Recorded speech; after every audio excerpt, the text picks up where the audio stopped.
Hola, ¿qué tal, profe Rafael Martínez? Mi nombre es Eric Boniek Ramírez, estudiante de Comunicación Social del 12º trimestre en la Universidad Bicentenaria de Aragua y hoy, por su materia de oratoria, le voy a realizar este discurso en torno a uno de los temas que tenía en su unidad. Mi tema o el tema que elegí es la comunicación verbal y la comunicación no verbal. ¿Por qué? Antes de entrar en el ápice de cada uno, de la comunicación verbal y de la no verbal, debemos decir que la comunicación se compone de distintas situaciones y que debe primero tener un fin, ¿sí? Pero en ese fin no solo tienes la comunicación verbal, la que dices, la que transmites con palabras, sino también tienes la comunicación no verbal, ¿sí? El profesor Franco Piso, profesor de oratoria justamente y de lingüística de la Universidad de Rosario en Argentina, quien también es creador de contenido, dice que la literalidad en la lengua o en el español, en la comunicación, abarca solo el 7% de lo que una persona quiere comunicar. Según él, el lenguaje no verbal abarca casi el 56% y el resto lo toma para la paraliteralidad. Cuando hablamos de lenguaje no verbal, hablamos de la gesticulación, demás. Cuando hablamos de la paraliteralidad, es la manera en la que la persona hace pausas, hace silencios, ¿sí? La manera como sube o baja los tonos de voz. Y cuando hablamos de la literalidad, es realmente lo que decimos. Ese profesor de la Universidad de Rosario lo define de esa manera.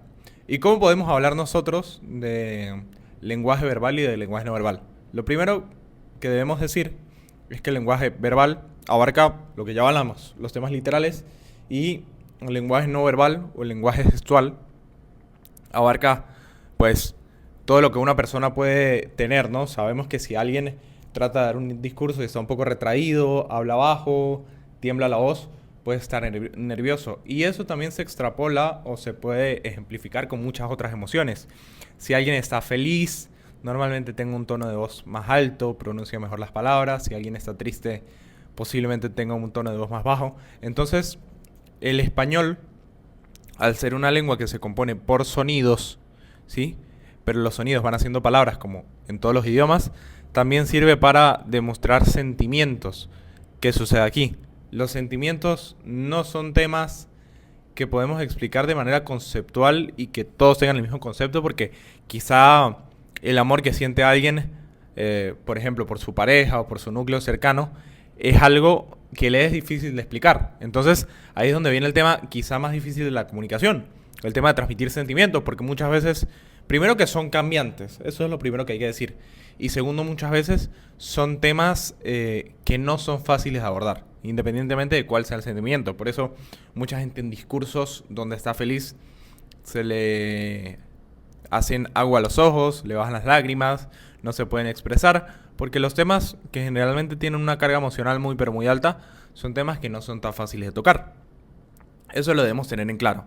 Entonces, ¿por qué como comunicadores o como gente que tiene distintos estudios debemos practicar nuestro lenguaje no verbal? ¿Sí? Porque al momento de hacer un discurso, al momento de dar una charla, es muy importante que hablemos con seguridad. Es muy importante que sepamos expresarnos, que movamos nuestras manos. Hay un concepto para explicar el lenguaje no verbal, o para mejorarlo, mejor dicho, que se llama el cuadro de la comunicación. Este cuadro de la comunicación consiste en usar nuestras manos a una altura similar a la parte superior del rostro, a nuestra frente, y terminar de usarlas aquí, cercano al ombligo, ¿no? ¿Esto con qué fin? De que nosotros en una charla, por ejemplo, voy a dejar el micrófono de lado un momento, aquí tengo el otro, podamos expresarnos, podamos usar nuestras manos, podamos también catalizar y conquistar espectadores con nuestras manos y con nuestro uso del espacio físico, ¿no? Porque a fin de cuentas, algo que nos han permitido las redes sociales con la incursión de los videos a gran escala, de tantos videos, es que también las personas nos comuniquen con su cuerpo, nos comuniquen de otras maneras lo que tienen por decir. Y eso es una parte clave de la comunicación. Para conquistar a alguien, para convencerlo, es importante usar nuestras manos. Por eso los políticos son muy fervorosos con el uso de sus manos. Depende también mucho de un tema de personalidad, pero es algo normal. Ahora bien, es muy importante que pulamos la comunicación verbal, lo que podemos decir. Puedes gesticular mucho, pero si no tienes la oratoria correcta, no vas a dar el gran paso en conquistar adeptos o en conquistar a alguien comunicacionalmente si no tienes eso por consumado. Es un cuadro donde porcentualmente todo tiene importancia.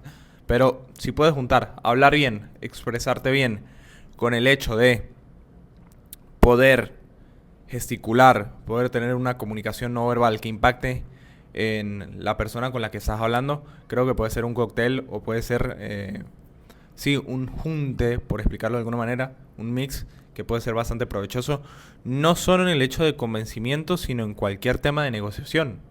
Porque el manejo de conflictos es un tema importante para mantener la calma, calmar, valga la redundancia, las emociones, tener presencia madura en las conversaciones y saber que esto, cuando hablamos de manejo de conflictos, no hablamos de un problema, pero hablamos de desacuerdos que pueden existir en tu hogar, con tu hermano, con tu familia, con tu pareja, en la empresa, en una negociación para firmar un contrato además. Entonces termina siendo herramientas que como comunicadores debemos desarrollar. Profesor Rafael, esto ha sido toda mi exposición, este ha sido todo mi discurso. Le agradezco por su atención. Hasta la próxima, agradeciéndole por su tiempo. Esto ha sido todo por hoy. Eric Ramírez, Comunicación Social, trimestre 12 en la Universidad Bicentenaria de Aragua.